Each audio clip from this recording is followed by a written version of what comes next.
You say you want love, a real one that holds you without conditions, one that sees you in the morning light and doesn't flinch. But somehow, again, you've found yourself here, entangled, exhausted, half expecting a tenderness that never comes, and you wonder, why do I keep ending up in love that hurts? But that's not quite the right question. The question is, why does this hurt feel so familiar? We don't fall into relationships, we return to them. Love is not a blank page, it is a palimpsest, a rewriting over old scripts. Often, the partners who wound us most deeply don't feel like strangers, they feel like echoes. They mirror back the language we learned long before we had words. A tone, a silence, an absence. Something about them pulls you, not because they are safe, but because they are known.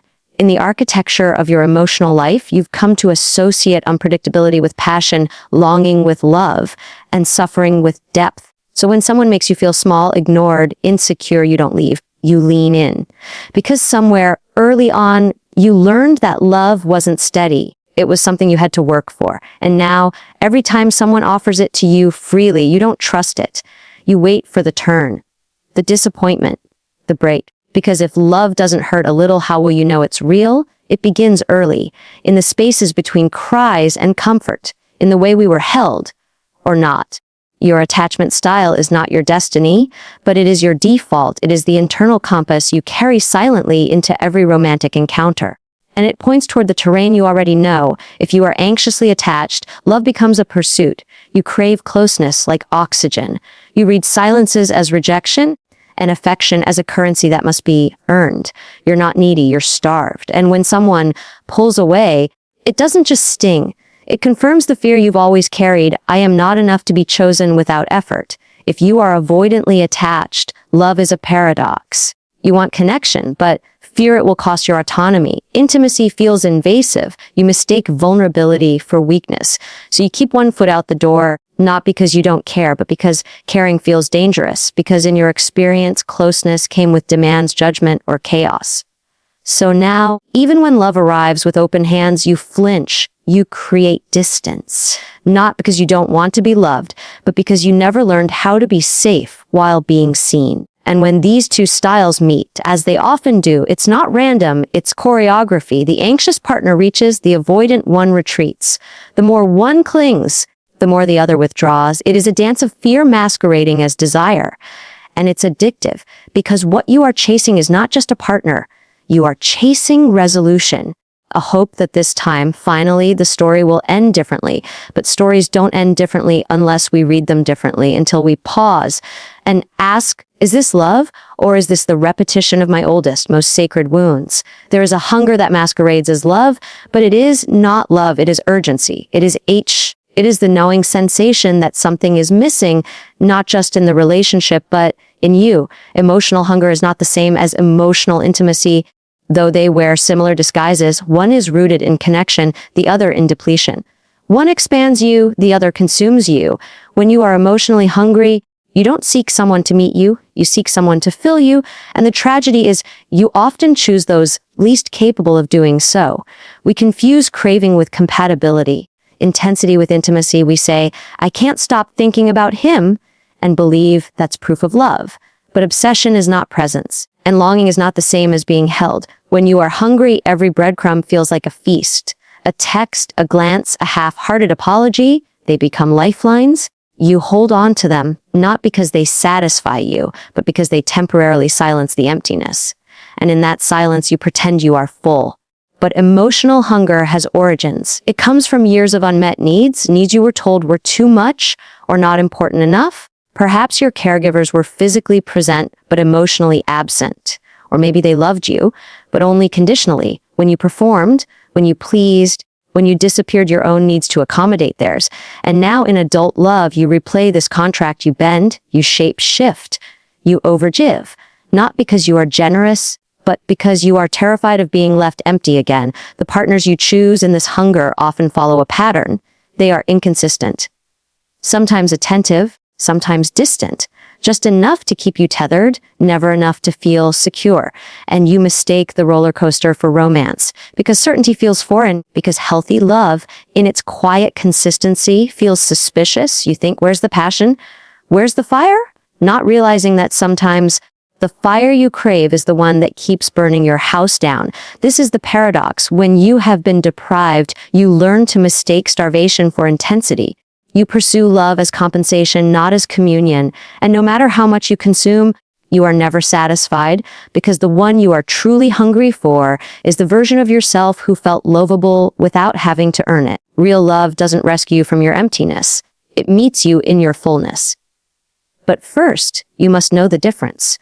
You see, what you're calling love is often an echo, a longing not for a partner, but for a parent, for the mother who couldn't attune, for the father who was absent or angry or conditional with his warmth, for the caregiver who was too distracted, too depressed, too overwhelmed to see you clearly. And so you grew up not with the sense that love is safe, but with the belief that love is something you must earn, that to be loved, you must first become what the other person needs. You become the helper, the performer, the rescuer, the forgiver, and over time, your own needs become unrecognizable to you because no one ever made space for them in the first place. We do not choose toxic partners because we are broken. We choose them because they feel familiar, because some part of our nervous system is still trying to complete the story that began when we were too young to understand what we were losing. You weren't asking for much, only to be seen, to be safe, to be soothed. But the people you needed didn't know how to offer that. And now you find yourself magnetized to partners who keep you chasing because the child in you still believes that if you just love well enough, you will finally be loved back. Unmet childhood needs are cunning. They don't disappear. They disguise themselves. They show up in who attracts you, in what excites you, in what hurts you. You think you're choosing someone new, but you're actually choosing someone familiar, someone who, like your original caregivers, cannot fully meet you.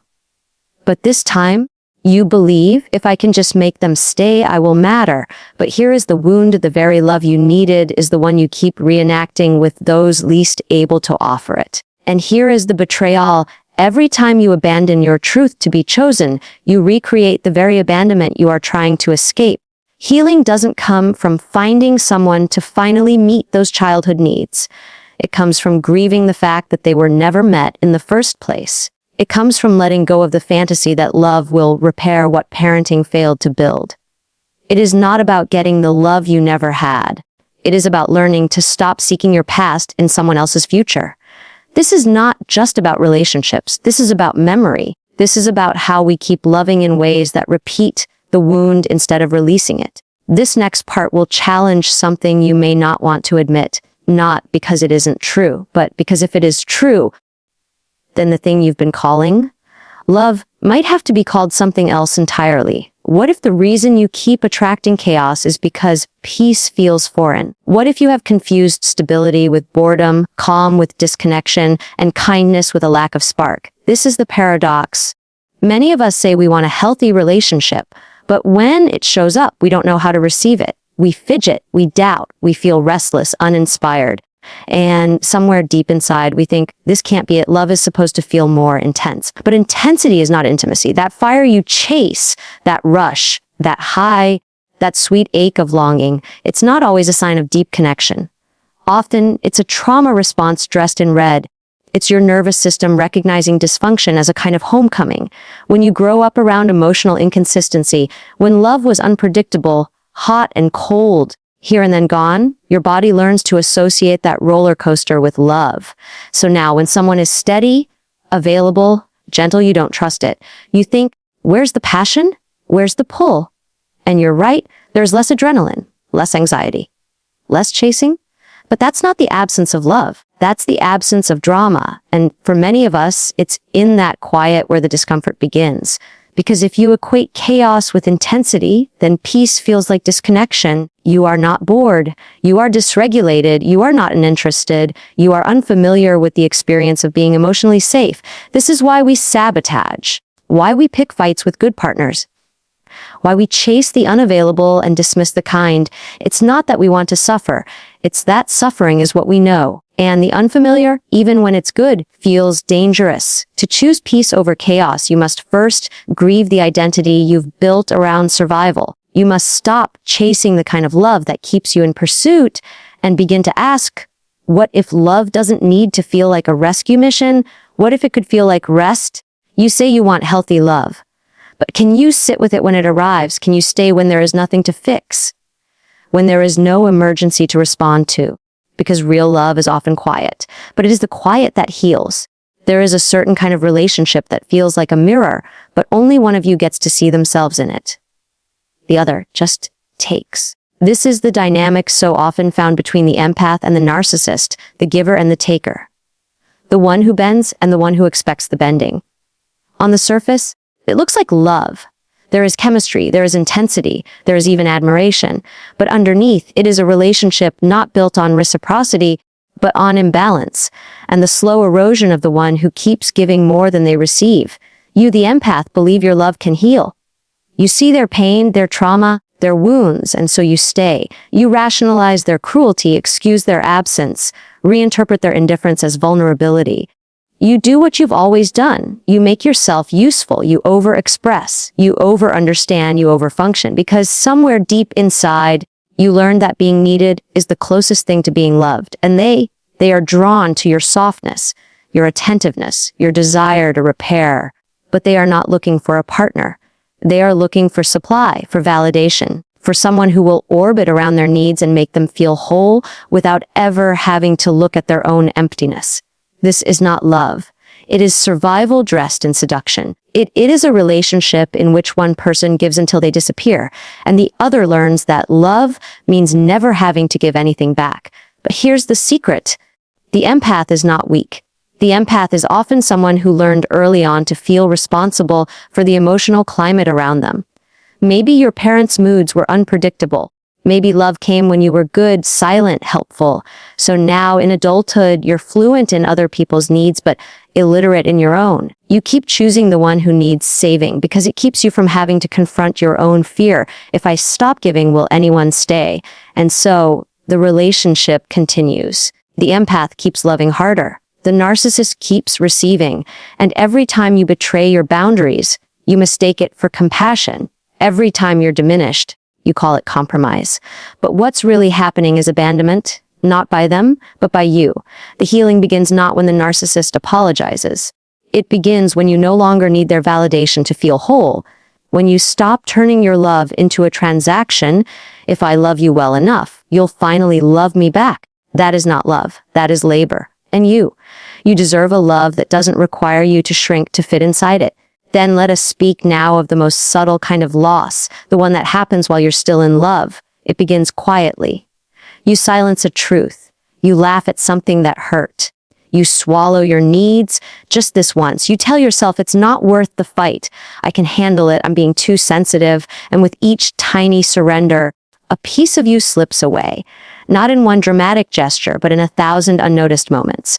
Until one day you look in the mirror and wonder, where did I go? This is self-abandonment, the hidden cost of staying in relationships where love is conditional, where peace is earned through compliance, where connection depends on how much of yourself you're willing to sacrifice. We often call it compromise. We confuse it with maturity. But it's not compromise when only one person is shrinking, when your boundaries become blurry, when your silence becomes the glue that holds the relationship together. That is not love. It is survival. We are taught, especially those who were raised to attune to others' needs, that love means putting yourself last. That kindness means erasing your anger. That devotion means being available no matter how deeply it costs you. And we wear this like a badge of honor. Look how much I can take. Look how good I can be. But love that demands your disappearance is not love. It is an echo of an old wound. One that says you will be loved when you are useful, when you are agreeable, when you do not ask for too much. But the truth is this, every time you make yourself small for the sake of the relationship, you are keeping it alive at the expense of your aliveness. You are performing connection, not living it. And that ache you feel, that hollow tiredness in your chest, that is your soul protesting its own neglect. You don't need to be less needy. You need to stop calling emotional abandonment love. You need to believe that you can be loved without disappearing.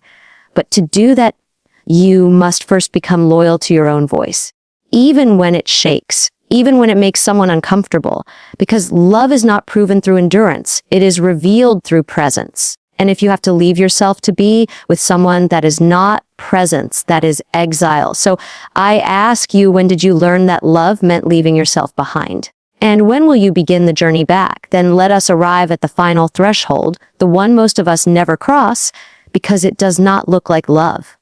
It looks like discomfort, doubt, stillness. It does not intoxicate. It does not chase. It waits. You say you want real love, but what you may not realize is that real love is not only a gift. It is a confrontation. It demands that you step out of the familiar cycles of longing and into the unfamiliar landscape of safety. And safety, for those of us raised on inconsistency, chaos, or emotional starvation, can feel like a betrayal of what love is supposed to feel like. You say you want to be chosen. But when someone finally chooses you, not because of your performance, not because of your pain, but because of your presence, can you let them? Can you stay in that quiet steadiness where there is no drama to fix, no validation to earn, no fear to manage? Can you let love be simple, not because it lacks depth, but because it no longer needs to wound you to feel real? The truth is, healing love will often feel unreal at first. It doesn't activate your survival instincts.